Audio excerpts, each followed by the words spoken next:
Breaking news! Saudi Arabia has officially ended its 50-year petrodollar agreement with the United States, shifting to a multi-currency system. The long-standing petrodollar agreement between Saudi Arabia and the US just expired on June 9th, 2024. Now, this system, which has been in place for 75 years, marks a huge shift in global economics. Sounds serious, but let's hear from some opposing views. On June 9th, Crown Prince Mohammed bin Salman failed to renew the 50-year-old petrodollar agreement. But amid all the alarm around this, there is one key issue here, which is that none of it is seemingly true. Not just because it didn't happen, but because it couldn't have happened. And finally, there never was a 50-year agreement that Saudi Arabia had to price their oil exclusively in US dollars. So let me ask you a question. How can you renew an agreement that never existed? Show me the signed agreement. And you can't, because it never existed. the petrodollar is dead. Or is it? In the past few months, news outlets and YouTubers alike have been shouting from the rooftops. Saudi Arabia has ended its decades-long deal with the US, shaking the very foundation of the global economy. But what if I told you that none of this might be true? Buckle up, because today we're separating fact from fiction. What's really happening with the petrodollar? And could the US dollar be facing its greatest threat yet? You won't want to miss this. Before we dive into the current headlines, let's break it down for those of you unfamiliar with the term.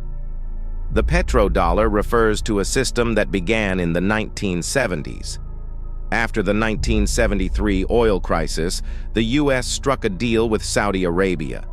In exchange for military protection, Saudi Arabia agreed to price its oil exclusively in US dollars, effectively forcing global oil buyers to use the dollar, strengthening the US currency worldwide. This system benefited both nations.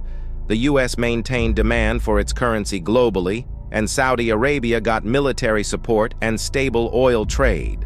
But now, reports are swirling that Saudi Arabia has ended this agreement. So, what's true and what's not? First, let's address Wyon's claim that Saudi Arabia officially ended its 50-year petrodollar agreement and is shifting to a multi-currency system. Sounds like a huge deal, right? But here's where we hit our first red flag. Clear value tax highlights an important question. What agreement? According to Clear Value Tax, the idea that Saudi Arabia had an official written agreement to sell oil only in US dollars doesn't hold water. He argues that no such binding document exists. Now, this makes sense. While Saudi Arabia has historically priced oil in dollars, there's no evidence of a formal agreement that forces them to exclusively do so. If there was, we'd see the document. But that doesn't mean the idea of the petrodollar is false. It's just been an informal system that benefits both parties. Now, Andre Geek suggests this system is 75 years old. But even if we look at the start of the oil trade between the US and Saudi Arabia, that relationship began in the 1940s, well before the petrodollar. What we're actually talking about is a 50-year system that started in the 70s, not 75. Here's the bottom line. There's no 75-year agreement.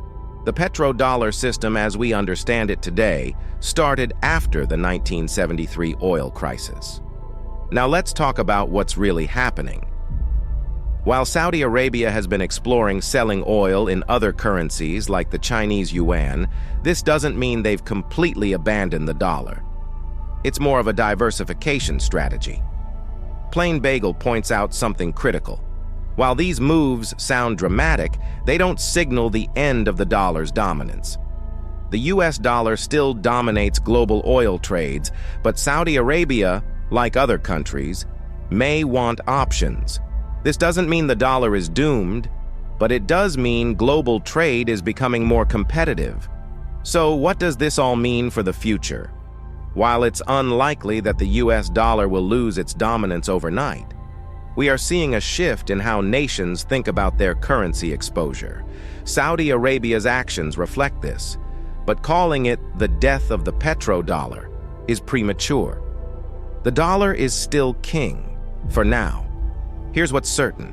The global economy is changing, and the US dollar won't always be the only currency used in oil deals.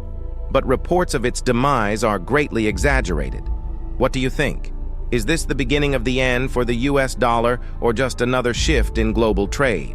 Like this video if you learned something new, and subscribe to stay updated on all things finance and global economics. And here's a question for you. If Saudi Arabia fully moves away from the dollar, which currency do you think will take its place? Let's discuss.